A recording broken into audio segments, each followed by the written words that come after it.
Boa tarde, gente. Tudo bem? Eu sou o Thiago, eu faço parte do grupo 1 com o Breno, com a Sofia e com a Manuela, tudo bem? Eu vou falar um pouco com vocês sobre as prisões cautelares e garantias fundamentais que as cercam, tudo bem? Nós, dentro desse tópico, circulamos alguns aspectos, a gente vai separar em 6 pontos que a gente acha que é mais relevante dentro desse debate. Nossa apresentação ela vai começar com uma introdução, que é, então, conceito e principais limites teóricos das prisões cautelares. Depois a gente fala de garantias constitucionais, que são os maiores baluartes e fontes de origem das prisões cautelares. Então, a gente vai entrar dentro dessa perspectiva, dentro desse tópico. Em seguida, a gente vai falar de formalidades e limitações ao poder estatal, que discute formalidades e alguns bloqueios à arbitrariedade estatal, não necessariamente no âmbito constitucional, mas também no âmbito legal. O Bruno vai poder entrar mais em detalhes com vocês sobre isso. Depois a gente vai vir com uma conclusão que vai fechar o trabalho, vai trazer mais ou menos uma ideia crítica acerca das prisões cautelares no Brasil, tudo bem? Em seguida, a gente vai trazer alguns casos emblemáticos que colocam em tela as discussões que vão ser tragas dentro da conclusão. E, para encerrar, a gente vai falar um pouco das biografias dos autores que deram base à construção desse trabalho. Tá bom? Então, vou partir agora para discutir a introdução com vocês. Quando a gente discute um tema tão importante como prisões cautelares, a gente tem que ter por base, mesmo a gente tendo todas as aulas que a gente teve agora para discutir, alguns baluartes teóricos, algumas delimitações teóricas, conceituais, que eu acho que são importantes para a gente poder entrar nessa temática com algumas perspectivas diferentes que a gente pode tradicional. Então, o que é prisão cautelar? A gente vai encontrar previsão tanto na Constituição quanto na legislação ordinária, tudo bem? Na Constituição está no artigo 5º, inciso 61 da Constituição Federal, e na Lei Processual Penal vai estar no artigo 283 do CPP, tá bom?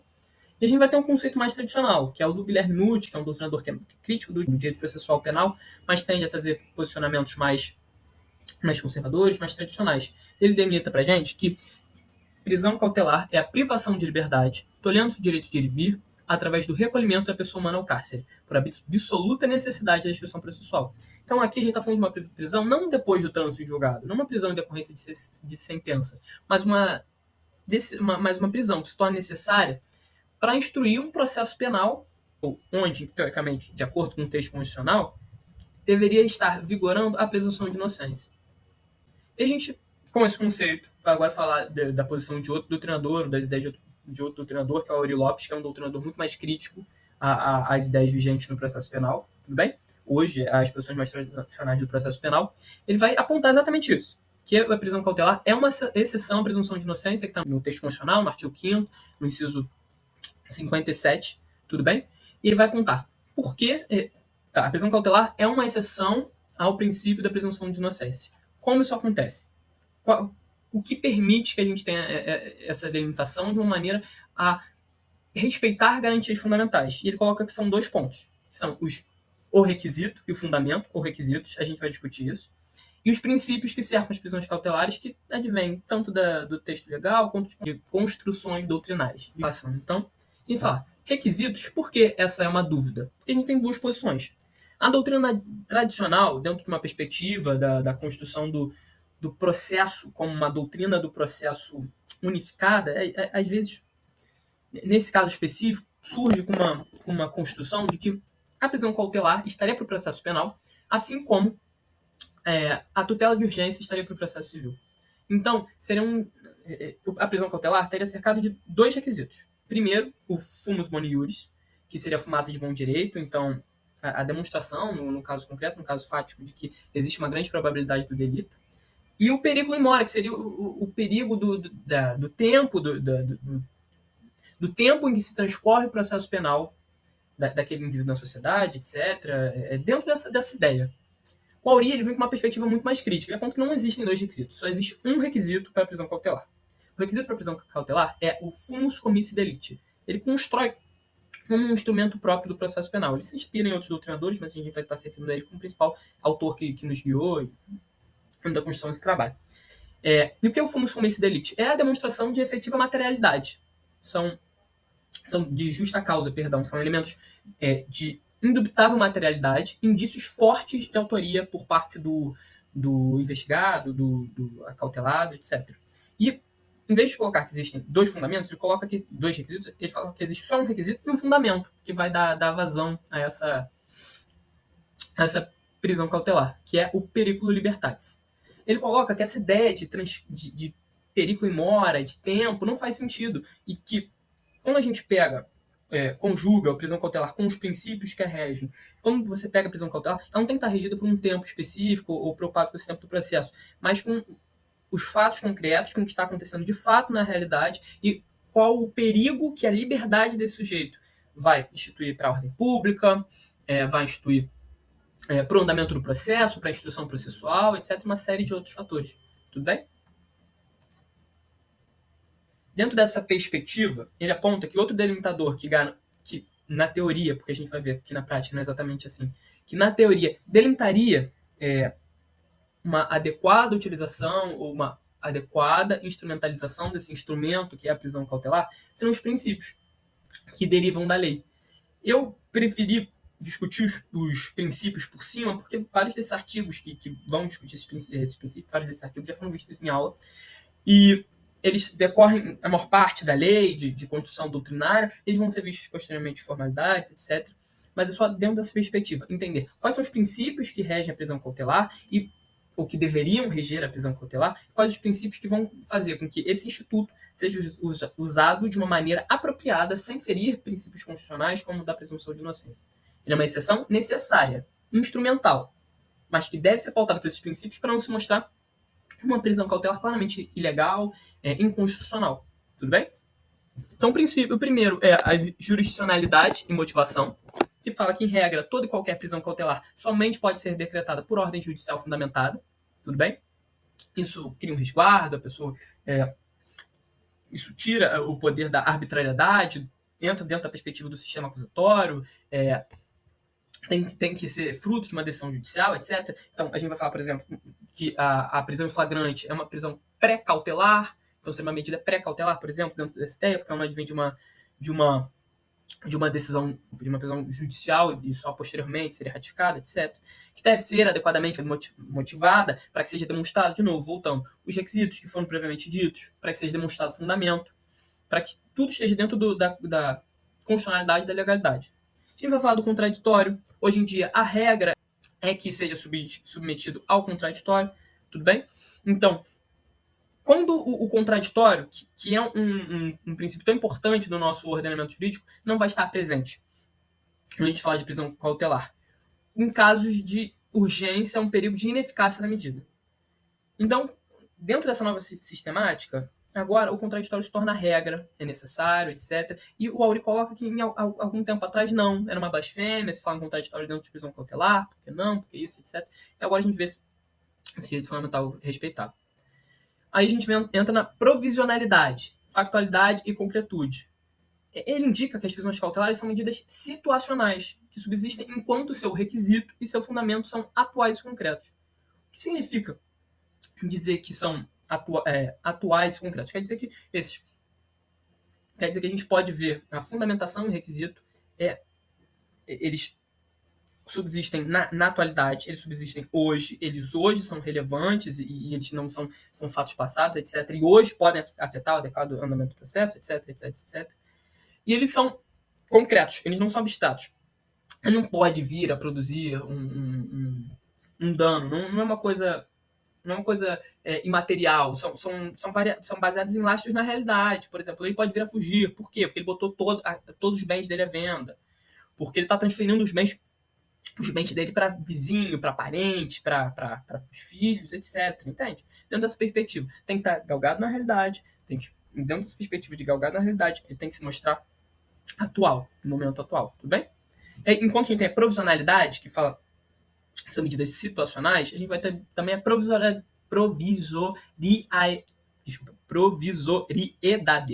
que indica que enquanto são medidas situacionais, a analidade, e agora são medidas temporárias. Não é antecipação da pena. Ela deve subsistir enquanto for necessária para alcançar o seu fim, que é a instrução processual penal, tudo bem? Garantir a ordem pública, etc. Como os motivos, como o requisito fundamental deixarem de existir, deve deixar de existir a prisão cautelar sob risco de se transformar em prisão cautelar ilegal. Tudo bem? Um outro princípio muito importante é excepcionalidade. Esse é um dos mais importantes. Gente, no ordenamento jurídico 4, a regra é a liberdade. Se a gente tem que a regra é a liberdade, então qualquer medida, seja prisão cautelar, é a excepcional, é a última ratio, é a medida mais grave. Então, dentro da perspectiva, dentro da sistemática nacional de medidas cautelares, a medida cautelar excepcional, última, a que só deve ser usada de longo da extrema necessidade, quando os requisitos fundamentos forem atestados, é a prisão cautelar. Tudo bem? Tentando preservar a presunção de inocência, tentando preservar os direitos fundamentais daquela pessoa que, até o trânsito em julgado, não é culpado. Tá? Então a gente vai entrar agora no último princípio, que é a proporcionalidade. Que ela casa muito com essa ideia da excepcionalidade. A prisão cautelar é a última medida e só deve ser usado quando for necessária, proporcional ao fim que se pretende alcançar. Tem outra medida cautelar que pode ser usada no seu lugar, pode ser conjugada no seu lugar, vai produzir os mesmos efeitos e vai ser suficiente para o fim delimitado, para o fim que se espera? Sim, então tudo bem, então perfeito. Então, dentro dessas perspectivas, a gente vai usar essa outra medida cautelar e, tendo em vista que a prisão cautelar, essa outra medida cautelar que é proporcional, tendo em vista que a prisão cautelar tem que ser a última rádio. Dentro dessa introdução, é isso que eu tinha para falar com vocês. E, dando continuidade à apresentação, eu vou tratar especificamente do aspecto constitucional da análise das prisões cautelares. E, para isso, eu trouxe um breve histórico da introdução dos direitos fundamentais no ordenamento jurídico brasileiro. E, de início, é importante a gente destacar que o Código Penal ele foi promulgado em 1940 e em um regime ali interno de Estado Novo, sobre a vigência, inclusive, da Constituição, a famosa Constituição Polaca, de 1937, que era notadamente autoritária, centralizadora, e que era marcada pela suspensão dos direitos fundamentais. No panorama externo, as consequências da guerra nos levaram a um esforço mundial para a renovação da lógica jurídica, principalmente pelos direitos fundamentais, pelos chamados direitos humanos, no campo do direito internacional.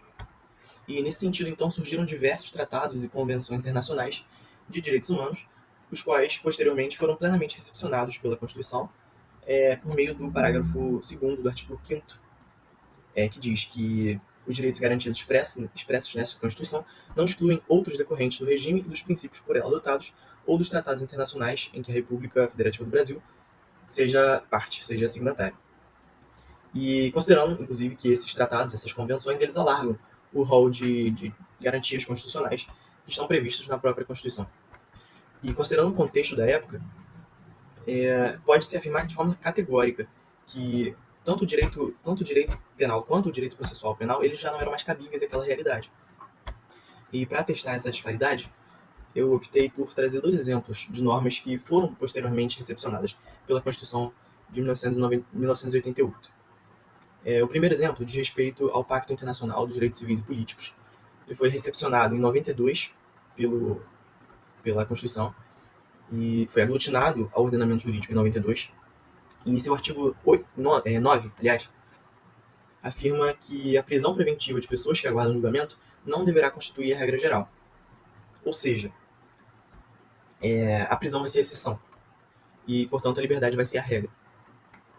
Já um segundo exemplo diz respeito à Convenção Americana de Direitos Humanos, também recepcionado e aglutinado ao ordenamento em 92. E seu artigo 8 afirma que toda pessoa acusada de um delito tem direito a que se presuma sua inocência, enquanto não for legalmente comprovada sua culpa. E aqui fica marcado o princípio da não culpabilidade ou da presunção de inocência, e o nosso código recente, de 2015, ele vai até além e diz não somente comprovada sua culpa, mas transitada em julgada a sentença que condena esse acusado. E, bom, dito isso, é possível passar para uma análise mais objetiva das previsões constitucionais. E, para isso, eu escolhi algumas normas, alguns incisos específicos do artigo 5º, que são mais pertinentes ao tema. E é nesse sentido que diz o inciso 54. Ninguém será privado da liberdade ou de seus bens sem o devido processo legal. E esse dispositivo, ele consagra, novamente, ele reforça o princípio da legalidade, e é através dele que fica vedado ao Estado privar qualquer indivíduo de sua liberdade ou mesmo de seus bens, sem a observância das prerrogativas e dos procedimentos previstos em lei. E também aquelas dispostas na própria Constituição. O inciso 56, ele afirma que ninguém será considerado culpado até o trânsito em julgado da sentença penal condenatória. E Como eu falei, esse inciso impõe que, se não em virtude de sentença penal condenatória, se presume inocência.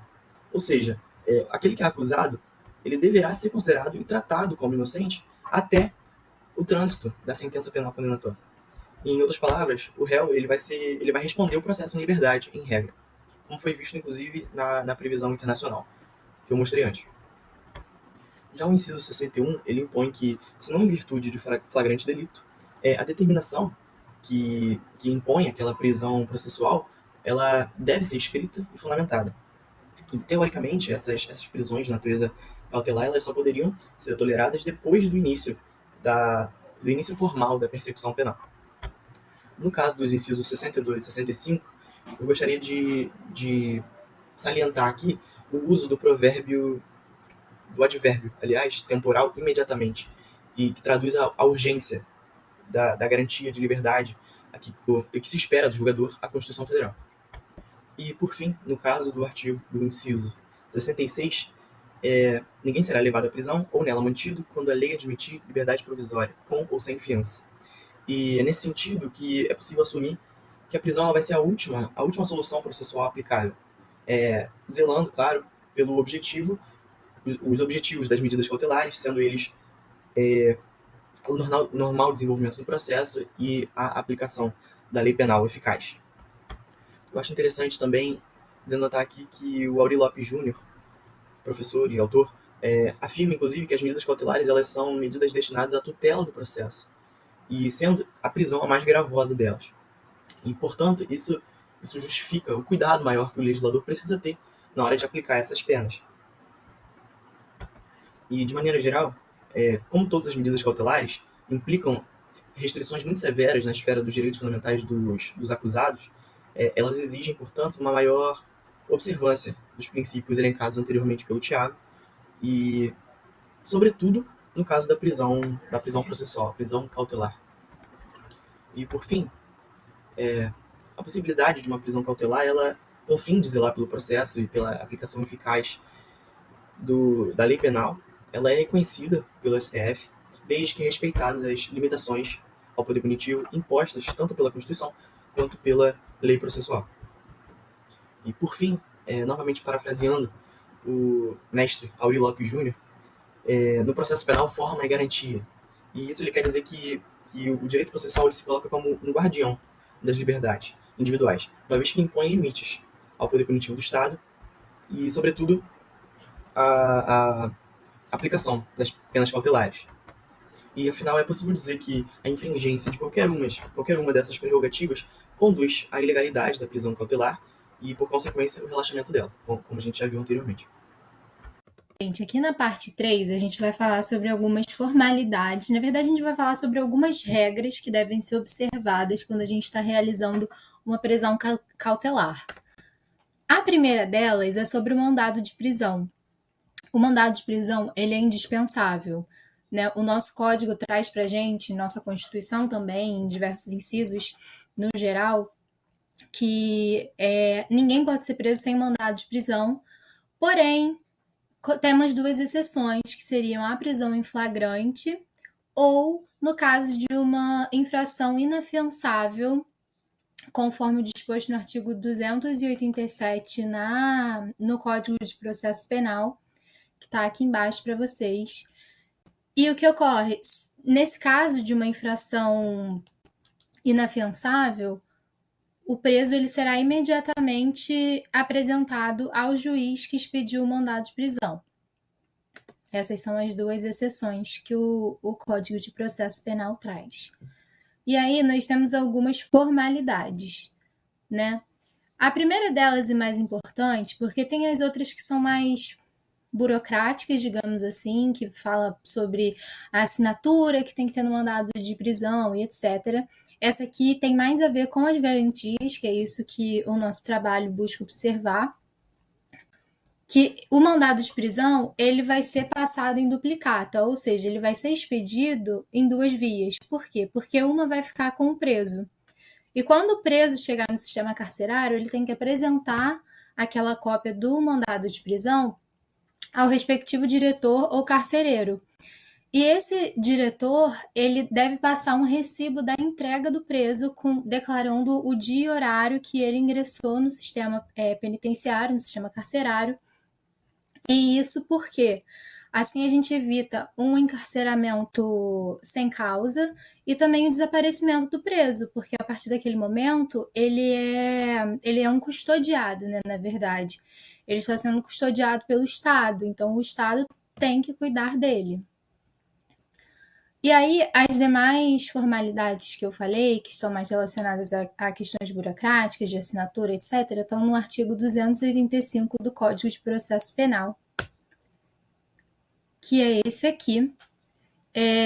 Será lavrado pelo escrivão e assinado pela autoridade, designará a pessoa que tiver de ser presa por seu nome, alcunha ou sinais característicos, mencionará a infração penal que motivar a prisão, declarará o valor da fiança arbitrada quando afiançável a infração e será dirigido a quem tiver qualidade para lhe dar execução.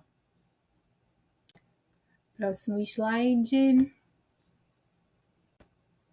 E aqui, outro ponto muito importante, agora a gente já está saindo de mão dado, é a questão da inviolabilidade do domicílio.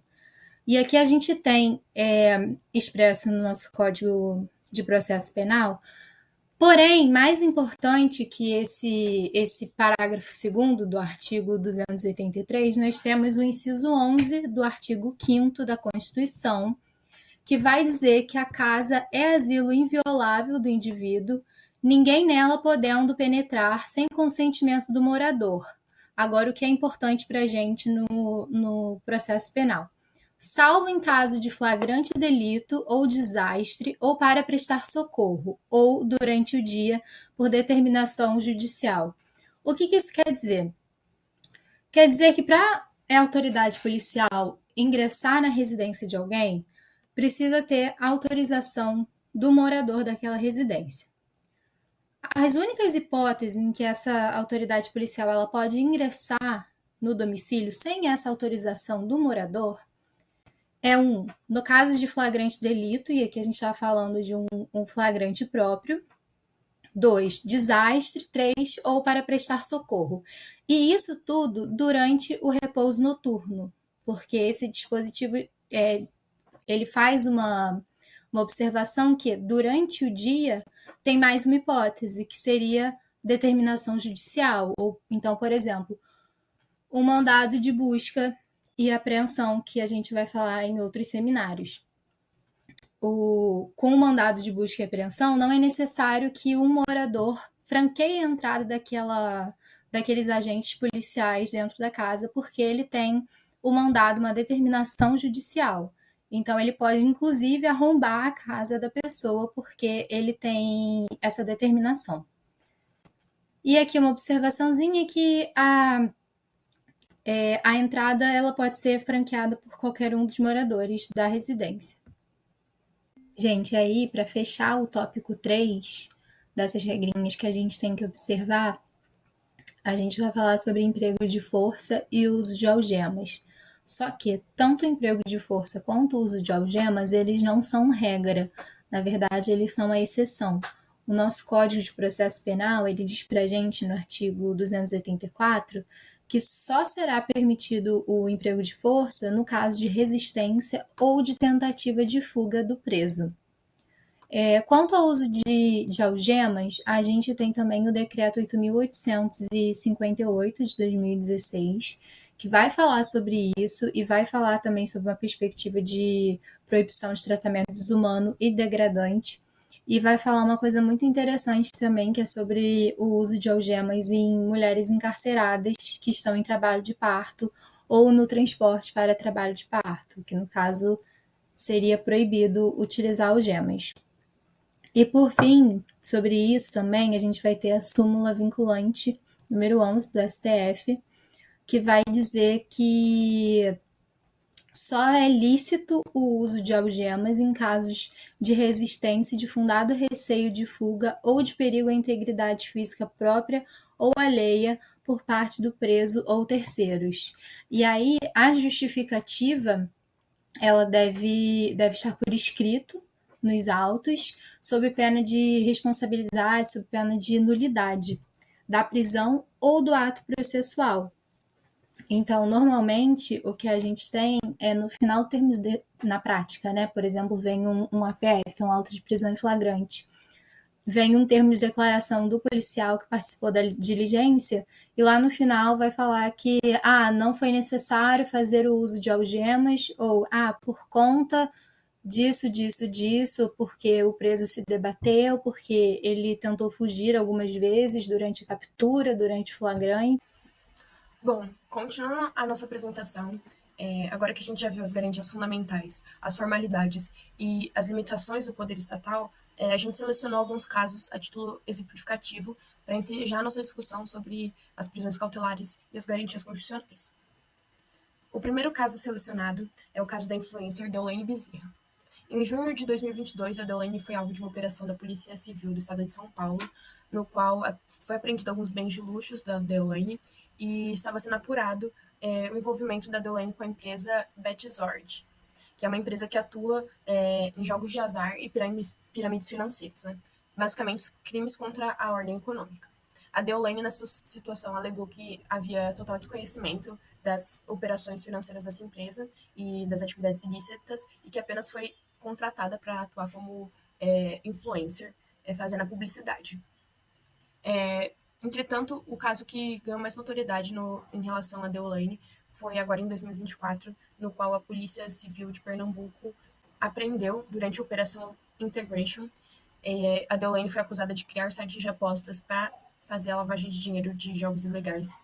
Ela foi presa cautelarmente e, posteriormente, ela foi posta em liberdade com medidas cautelares alternativas, né? Mas o que gerou mais discussão foi que, em liberdade provisória, ela foi presa novamente por descumprir medida cautelar, que a proibia de se manifestar nas redes sociais, né? Falando um pouco sobre o descumprimento das medidas cautelares da Deolane, né? No geral, segue-se um rito mais ou menos parecido, né? Essas medidas são, por exemplo, o comparecimento periódico em juízo, evitar ações públicas ou atitudes que pudessem interferir nas investigações, proibição de contato com determinados envolvidos e, muitas vezes, em muitos casos, a tornozeleira eletrônica, o monitoramento eletrônico, né? Bom, a Deolane, ela descumpriu no dia seguinte em que foi posta em liberdade provisória basicamente a medida cautelar que a proibia de se manifestar nas suas redes sociais, né? No dia seguinte, além de se manifestar, também fez, divulgação, publicidade para outras casas de apostas, outros jogos de azar, e ela teve seu retorno para a prisão.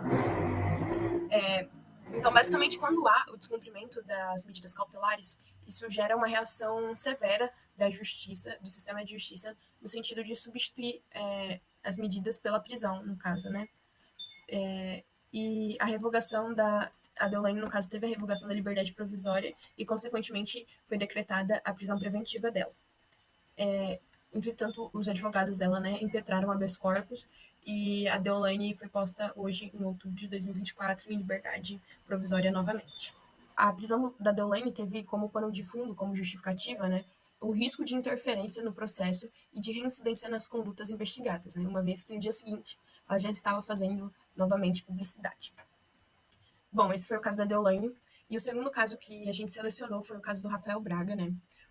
Dando um contexto com relação à prisão do Rafael Braga, né? O Rafael Braga é um jovem negro, catador de recicláveis, pobre, que foi preso em 2013 durante as manifestações populares que ocorreram no Rio de Janeiro e em várias capitais do país com relação ao aumento da passagem, né?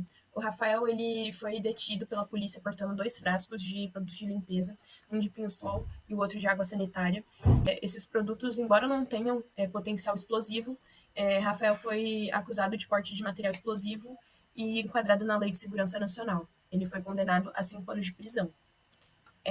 A prisão de Rafael se tornou símbolo de luta por direitos humanos e sobre a discussão sobre a seletividade penal. E, no caso, o Rafael, ele permaneceu preso preventivamente por um longo período antes de ser condenado, e a prisão foi mantida com base na necessidade de proteger a ordem pública, mesmo com a falta de evidências de que os produtos que ele carregavam fossem perigosos, né?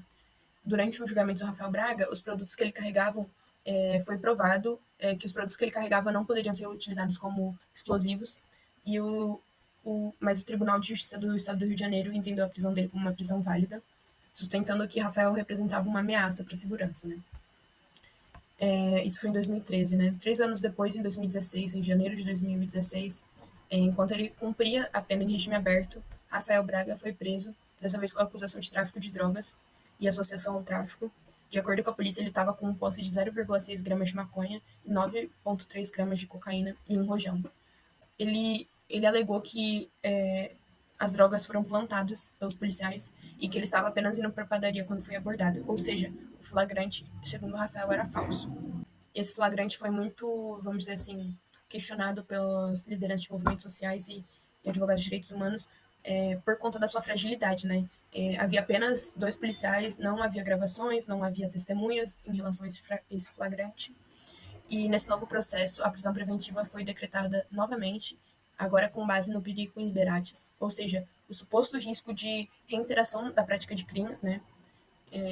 A prisão preventiva do Rafael Braga foi discutida novamente nas organizações de direitos humanos como uma forte violação e exemplificação da seletividade penal. E esses advogados apontaram também falhas na investigação e a ausência de provas consistentes. E em abril de 2017, o Rafael Braga foi condenado a 11 anos de prisão pelo crime de tráfico. Bom, nesses 2 casos a gente pode discutir, principalmente no caso do Rafael Braga, né, as garantias constitucionais que foram violadas, né, como, por exemplo, a questão da presunção de inocência, que está lá no nosso artigo 5º, né, e Rafael basicamente foi tratado como culpado, tendo a sua declaração de prisão preventiva nos 2 casos em que ele foi preso, sem antes, enfim, sem provas robustas da sua culpa, nos casos, né, no seu dolo, no seu perigo, né. A gente tem que lembrar também do princípio da razoabilidade e da proporcionalidade que a gente pode discutir aqui, né? A aplicação da prisão preventiva nos casos do Rafael foram desproporcionais. No primeiro, ele foi condenado por portar produtos de limpeza, e no segundo, ele foi acusado de tráfico com uma quantidade ínfima de drogas, né? Lembrando da última decisão do STF com relação ao porte de maconha para uso pessoal, que é de 40 gramas, né? O Rafael portava uma quantidade bem menor do que isso, né? A gente pode discutir também a questão do direito à defesa, né? Embora o Rafael tenha tido uma defesa constituída no seu caso, a defesa foi muito limitada por conta da imparcialidade da justiça no processo, né? Da predisposição do julgamento dele como culpado.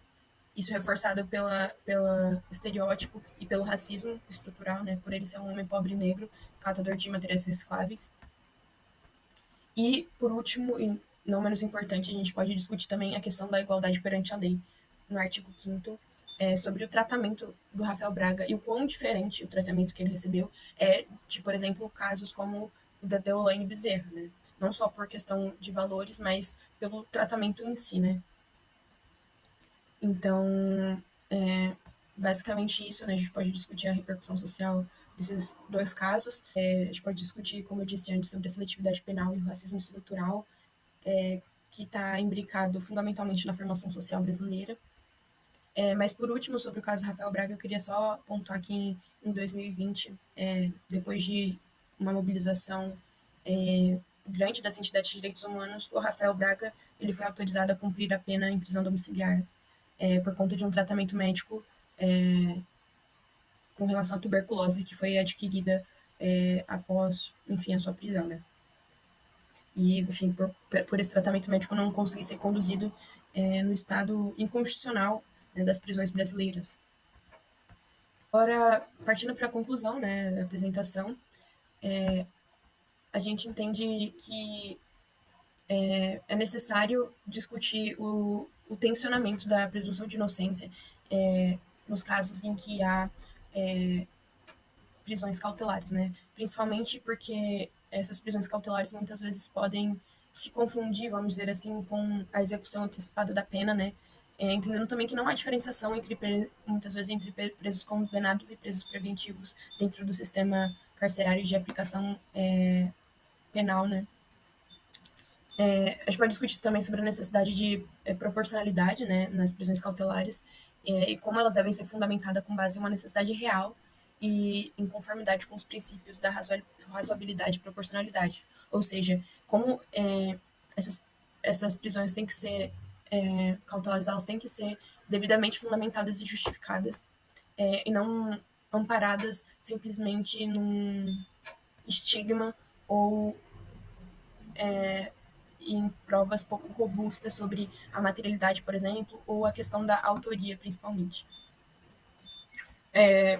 A gente pode discutir também a prevenção à arbitrariedade, como as medidas alternativas, né, as prisões cautelares, elas podem, em certo sentido, garantir uma eficaz instrumentalização dentro do processo, evitando também o uso excessivo de prisões preventivas. Então, tornozeleira eletrônica, o comparecimento em juízo, a apreensão de passaportes, ou, por exemplo, CNH, nesse sentido, né? E por último, a gente pode fazer uma compreensão dos desafios práticos do sistema penal, né? E, novamente, voltando aos casos, né? Como o caso do Rafael Braga, evidencia a seletividade penal, expondo as desigualdades sociais e raciais, ressaltando a necessidade de uma aplicação justa e equilibrada das medidas cautelares, né? Como essas prisões cautelares ainda colocam em risco a proteção dos direitos fundamentais dos acusados, o que exige como desafio prático para o futuro uma reforma estruturante na nossa legislação penal. Bom, por fim, aqui está a bibliografia, no sentido principalmente dos manuais e questões teóricas que a gente consultou para realizar e confeccionar esse trabalho. Muito obrigada e tchau, tchau.